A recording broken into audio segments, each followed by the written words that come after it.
Did you know, warriors, that today is the only day on our federal calendar, National Day of Service? That would be the third Monday in January. Also, Martin Luther King Jr. Day. Now, I want to talk to you a little bit about this because I didn't really understand or focus on Dr. King as a kid. I do remember, and I'm dating myself, but so be it, 1968. That was when he was assassinated at the age of 39. And I remember thinking he looked old to me, 39 years old. He was already an internationally known figure. And he also knew that this would most likely be his fate. There were many assassination attempts on him. And this happened in Memphis. Why I want to talk about this, though, is because I want to dig in a little bit about, are Black people better off today than they were then? What do we really know?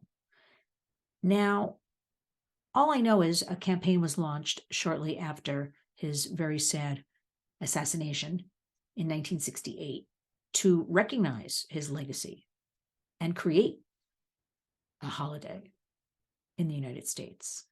1968. Not until 1983, when President Ronald Reagan signed it into law, did it become a holiday. And we did not celebrate it until 3 years later, 1986. So it took 18 years. Why did it take so long? I'm not Black, so I cannot give you any kind of context for any of this. But are Black people better off today? I have a lot of Black friends, so I only know what they tell me. I don't think Dr. King would be happy with anything going on today. I don't think, think about his I Have a Dream speech and do some homework, look it up. Coming together, humanity, ending of racism in the United States. And this is back in the 60s.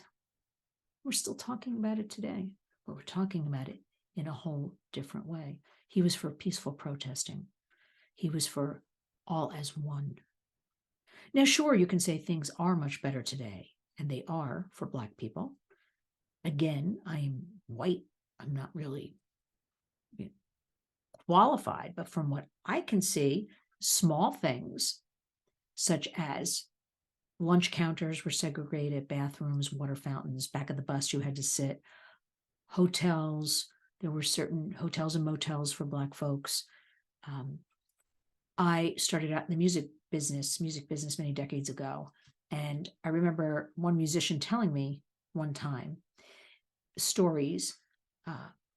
We were in the studio and he was waiting around to do play his part. And he was just talking and talking. And they would almost, as they traveled through the South, have to hide him in the back of the bus. All the white musicians and the white singer. And they would sneak him in a kitchen door to the hotel to sleep on the floor or the couch. And also, he would tell me how musicians would have to, it's kind of like a Underground Railroad almost, go to people's homes that would welcome them to sleep over because there were no hotels or motels that would take them. And this all being in the last, 50, 60 years. How far have we really come? But I don't think Dr. King would be happy with Black Lives Matter reading over his materials that, again, I remember 1968 seeing this on the television in our house. In those days you had, as you know, the 3 stations. I'm here in New York, so it was, 2, 4, and 7. And my parents always watched Walter Cronkite, and just seeing that. I didn't understand it at that young age. I didn't really understand it until I started doing, in the last several years, I'm going to admit, my work with the Warriors and seeing the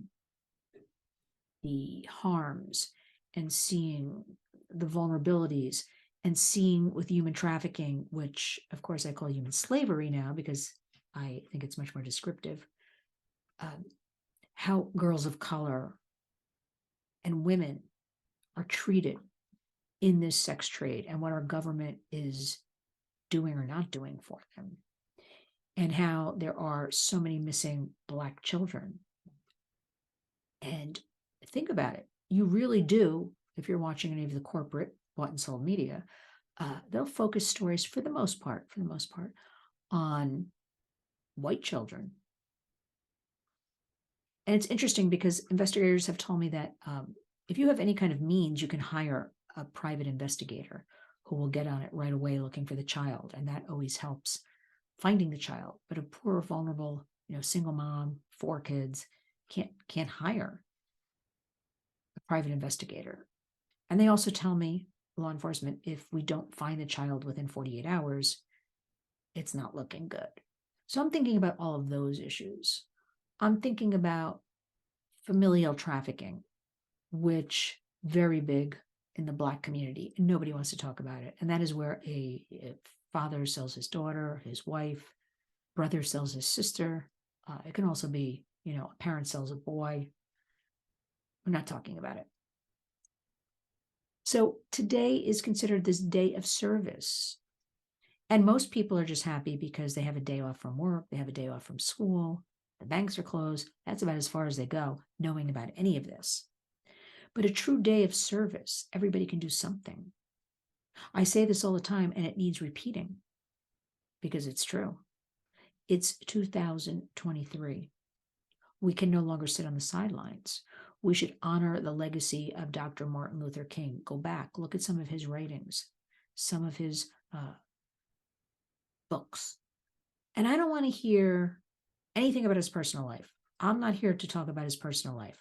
I'm here to talk about his work, his messaging, his legacy he left behind. I think that's something that we need to revisit, and we need to really start talking about a little more in our communities and homes, his message of peace, his message of community. And it is a day of service. So encourage your children, get them involved, find out together, research together about Martin Luther King. We need that today. We need this coming together today. We need everybody to step up. And in the meantime, I must throw in that abomination of that sculpture that they debuted in Boston that cost $10 million, some from private donations, that I don't know what that looks like. Well, I think this is a family show, so I can't say, but who would authorize that? And they're saying a relative did. I heard the King family is very unhappy with that sculpture, and the media was told to just praise it no matter what, but they were even shocked when they saw it because it truly looks like something pornographic.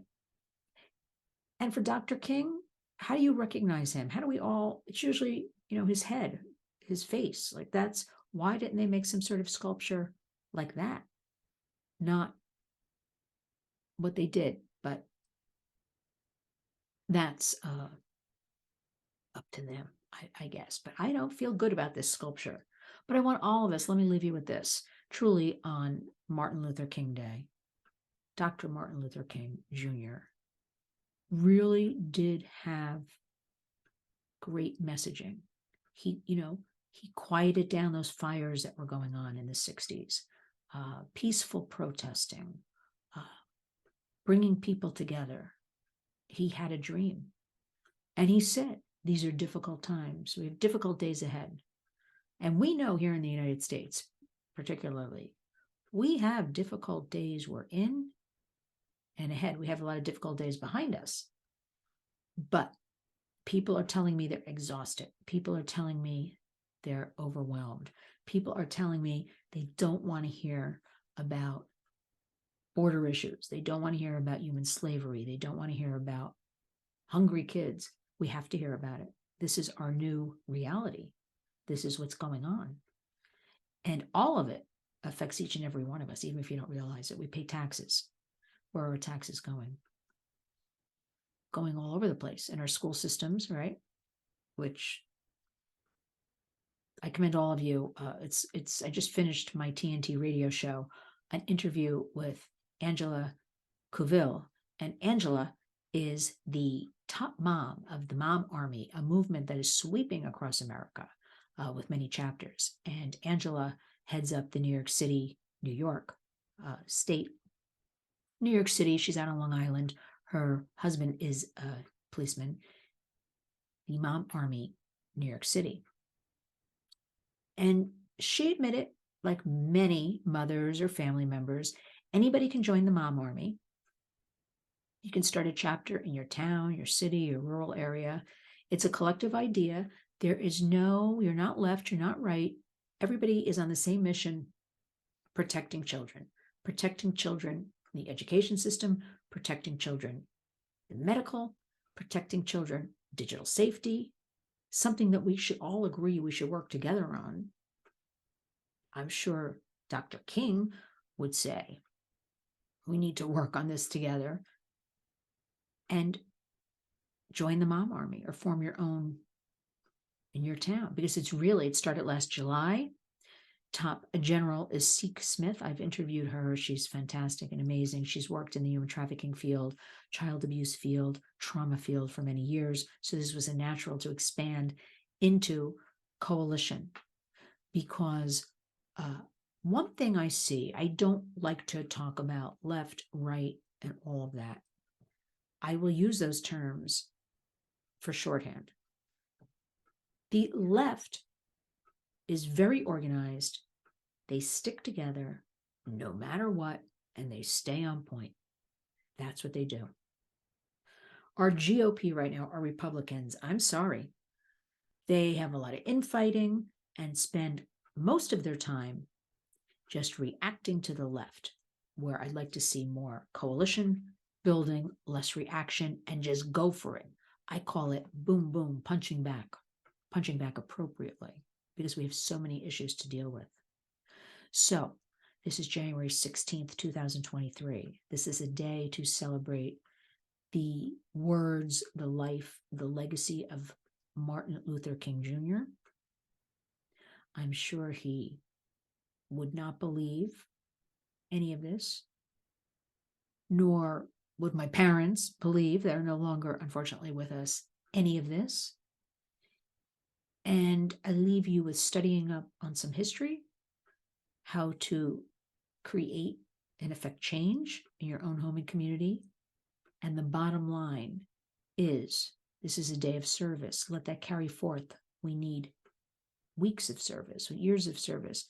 Everybody can do a little something and teach the kids and engage and educate and empower them, because they are our future.